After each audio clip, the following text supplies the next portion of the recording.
Hi. Hello. Hello. Hello. Hello. Hello and welcome to Architecting.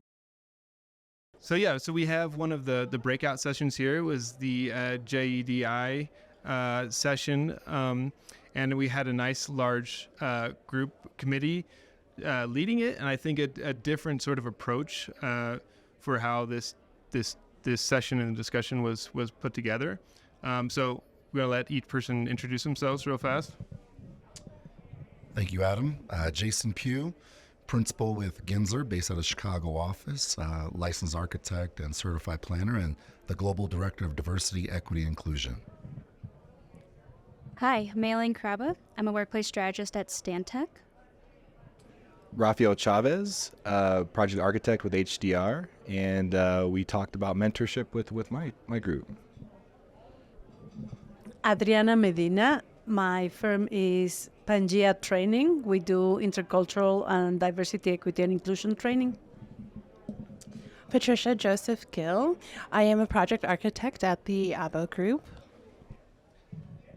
Yeah, and I think, we might have to make this short because this is the most people we'll have in this booth, and it is getting a little warm already. But I did want, if somebody could kind of take us through the format of the session and what the sort of goals of that were. Sure. So the idea was to talk about JEDI, but since it's such a broad topic, we decided to have 5 different topics and then have people go to whichever topic they felt inclined to go to, whether by relevance or interest or whatnot. So we did 15 minutes. It was like one round and then a second 15-minute round. The topics were, help me out here, allyship, mentorship, bias, intercultural communication, and inclusion. And inclusion. Yeah. Oh my gosh! I just excluded inclusion. Yeah. The first thing you talked about. Yeah. So that's how it worked. And then at the end, we asked all the participants to say a pledge, to write a pledge, and say something about what they took out of their experience and what they were pledging to do. Right. I really like that format where it gets people more engaged, but then it is harder to sort of summarize or be able to hear what's going on in each one of those conversations. So like someone want to kind of talk about some of the high points some of the major things that came out of the discussion in your group? I would like to talk about just some of the important decisions that led to how we formatted the session. I think it's really important to highlight the conference theme, which is engage. And so that's why we really focused on bringing the conversations to people, so that people attending, so that they can engage and kind of learn through participating. So that's the part that was engaging. And then we wanted to bring the engagement further from conversation, and so that's that ending piece, the pledge. So we had everyone, and we thought carefully about this word. We talked about it a lot. What is a pledge? Why are we using that word? Sounds a little bit older. Maybe you have it in like Boy Scouts or Girl Scouts, but a pledge because we're serious. We want people to leave with an actionable item and kind of have onus on, are you going to do it? Are you going to do the pledge? So just wanted to add that. I think something else that was really, really strong about the session was just, the ability to have the roundtable breakout sessions. I mean, there was no formal presentation. We were up on in front of the room for maybe 5 minutes, quick introductions, and then we broke out into groups. And I think being able in those small breakout group sessions, being able to have really, really kind of difficult and tough conversations. A lot of people were opening up. Some of you all were sharing some of the feedback and stories that people were sharing within your sessions. Some tears were shed in some cases, and people were even kind of just recognizing. I saw a few people have like light bulb moments where they realized that there were things that they were even just kind of challenged with and struggling with, and they didn't quite have a word to describe it. And talking in these discussions, in these sessions, really helped bring that out. So I thought that was really powerful. So. Is there like a specific story or something that someone that hit on what Jason's talking about that came up in one of your groups? So for the mentorship group, I went in there without kind of a plan of attack or anything. I wanted to go in there with an open dialogue, and we had a couple teachers and professors that went through our group, and they were explaining mentorship not only for the architecture profession, but architecture professors and the education, the higher ed level, and how they are seeking mentorship for themselves in higher ed communities, like for older faculty to be able to take them under and learn new things from them as well. And it was something I never really thought about. I'm thinking more about architect mentoring, like incoming student or college student, but looking at the higher ed portion of it and how do they structure mentorship for themselves to evolve their education and their learning processes.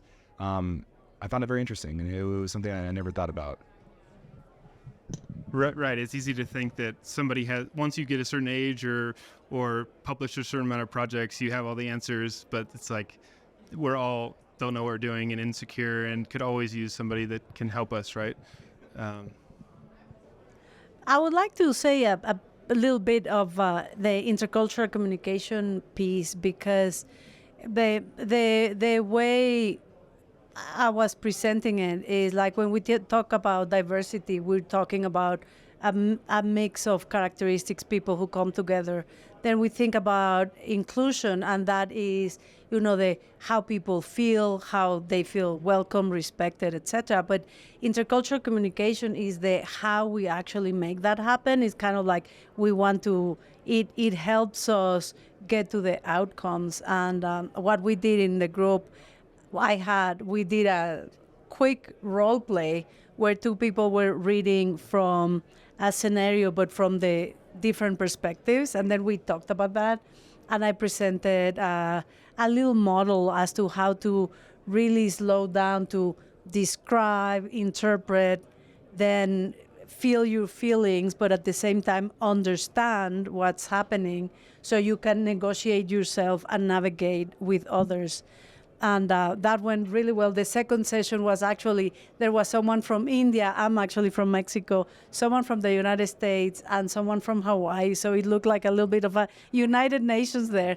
The conversation, although when we talk about intercultural competence, we're not focusing on national differences, we did have some interesting stories. Like the person from India was telling us that when you ask polite conversation, you ask the person for their name, and then the next question is, how much do you make? Which is a total no-no in the United States. So we had great examples there about how intercultural competence can help us really understand each other and not, take it in a negative way.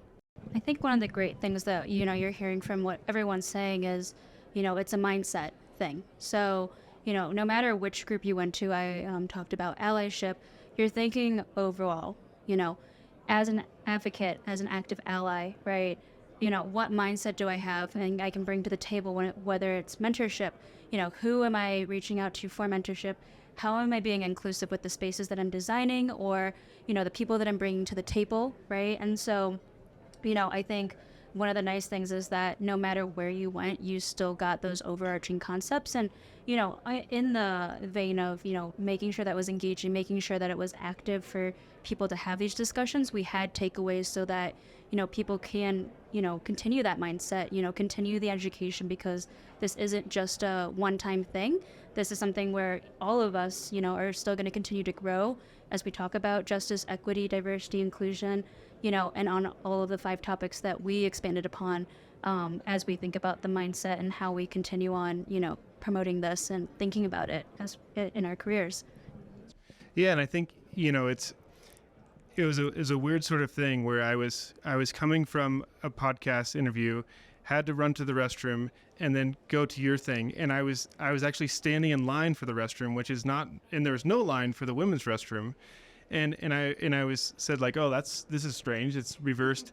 And then I looked around and somebody was like, well, yeah, a bunch of architects. And there was just like a bunch of line of white men and not as many women, right? And then we go to the session and you're talking about the sort of rainbow of people that is in that group.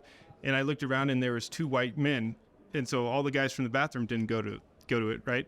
And I think so, like, what are the things with with the local JEDI group here that you're running up against, or that there some of the pressures or struggles? And then on the flip side, what are the things that have really been growing and succeeding for the group? So I actually co-lead a equity coalition called Equity in the Built Environment of Colorado Coalition, also known as EBEC. And so, having done that for the last few years, as I've worked with multiple professional organizations such as AIA, IADA, ASID, NEWH, and such, the people that realize that there's problems are usually those who are experiencing them. And, again, tying to the topic of allyship, I think one of the things that is great about having this JEDI committee for AIA is building that awareness that we need active allies that are white male, for example. And as you called out, that is, the majority of the population here in Colorado. Coming from Metro Detroit, much more diverse population, but that's because you have 10 million people with various backgrounds. So comparing the population there to here, I'm not surprised of the demographics of what's going on here, but building that awareness, building that mindset, and having committees like the JEDI committee here for AIA starts those conversations and hopefully breaks some of those barriers down of accessibility of like, I don't know what I don't know. I don't know how to be an active ally. And so, hopefully what this does and having these takeaways and the lessons learned here can be continued on and spread through AIA Colorado so that people feel like they can come to the table in a safe manner to have these conversations and educate themselves on how to, be a better ally, help to move this industry forward when we're talking about being inclusive, being equitable, showing that we can be and are diverse and attract, talent here as well. Thank you. I would like to expand on that just for the experience here at the conference, and you can delete this if necessary. But one of the challenges that I find in sessions like this, and this is just like I'm going to describe, we were at the end of the hall, so we were not really at the center of the happening in the conference. We were not able to get the whatever the rating for credits is, so people would not get any credit going to our conference. So what I would love to do is to invite AIA next time for the conference to have a keynote speaker who actually, centers the conversation in topics like this and actually have everybody more involved. But it's kind of like the system needs to support us. The more we're still on the sideline, the more is going to stay on the sideline. Well, on top of that, I think making these type of conversations more present and visible in our community is very important. I think it kind of gets, like we were saying, it kind of gets pushed off to the side at the end of the hall or on the corner. And I think we need to have more of a priority of making these groups and identities put forth in the profession. Like AIA Colorado has begun to start to do that with, like, say, the AIA Awards. They have a whole category that you have to submit with JEDI kind of background and include that with your submission. And I think that's a great first step because it requires you to think about all those different things that you may not think about that are related to your profession. And it's sort of the first step. And I think, there should be more of that in our award programs, in our, student advocacy groups and professional advocacy groups. So I think the more we talk about it, the more we should push for it. I think we also need to be really intentional of making the business case for diversity, equity, inclusion, right? I mean, we all know that the country is growing more and more diverse every year. The talent that's coming out of school is more and more diverse, right? You have this young generation that's coming in that grew up in a very, very inclusive world, right? A lot of access, a lot of connections, a lot of inclusivity, and they're coming into workforce and they're expecting to see the companies support this, have it built into their mission statements and their ethos. They're expecting to see diversity across their leadership and their teams. And also the same graduates, those folks that are growing, our clients are growing more and more diverse as well. And they're expecting it of our team. So it's not just this altruistic thing. It's not just the right thing to do. Like, there's a huge business case for it. And we already know there's statistics out there that prove time and time again, diverse teams outperform non-diverse teams, right? We have to really, I think, make the business case, and I think in order to reach a broader audience. Otherwise, in most cases, we're kind of preaching to the choir. And so I think if design firms, companies, if they're going to stay relevant looking forward the next 10, 20, 30 plus years, they have to embed DEI focused policies and strategies into their workplace, into their work environment. Yay. I'd like to continue too, because of the keyword inclusivity that you said, inclusion. I've been saying it a lot because that was my topic as well. And so I think a big part that's missing right now is empathy for all of the initiatives we're trying to do, but why we're trying to do it and who's leading them. Like May said, there's a lot of initiatives in Colorado. I'm a current chapter president of NOMA Colorado, and a big initiative that we've been doing this year is to be present, right? So we're trying to, do our half of the deal and going to offices, right, being present. And so that's what we've been doing this year, is having our membership meetings in offices where we may not have diversity yet. They're interested in diversity, but we are a chapter. We can show up and spend time with the leadership there and spend time with people working in that office. And we're doing that because we want to feel included, and we want to include everyone who wants to partner with us. And so we focused on inclusion in the group that I led. And we even talked about the ways we felt excluded. So there's both sides to this. And if you're not able to empathize with the other side, the exclusive side, the feelings that come with that, you're missing out on having employees who are included and feel included and will work harder and contribute to better company profit, better goals, better, just overall the firm will work better. So it is part of the business. People who feel excluded are probably not going to work that hard. And the data shows that included employees work harder. So, and stay long. Exactly. And retention is a huge issue coming up with all of the changes with the boomer generation leaving and exiting companies, and we've got what we call geriatric millennials who have bounced around so much that they're kind of tired, and they just are settling into offices because that's, the choices have run out. And we've got the newer generation coming in looking exclusively for inclusion, right? They know what they want and they are looking for that. So it is, yes, a good, strong, smart business move to be focused on this. Yeah, well, thank you. Again, it's hot. We're all starting to sweat here. I think, are we all? But I think that point of just, it's easy to not empathize.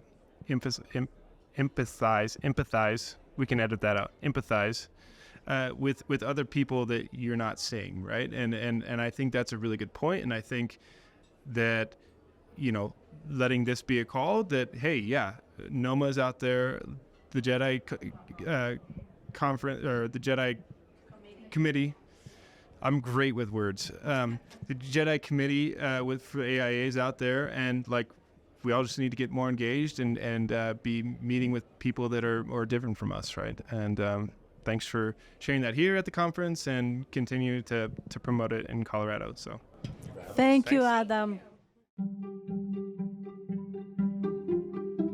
You can visit architecting.com, that's architect-ing.com, to see images from this week's guest. And please rate and review the show wherever you listen to podcasts. Have a great week and keep connecting.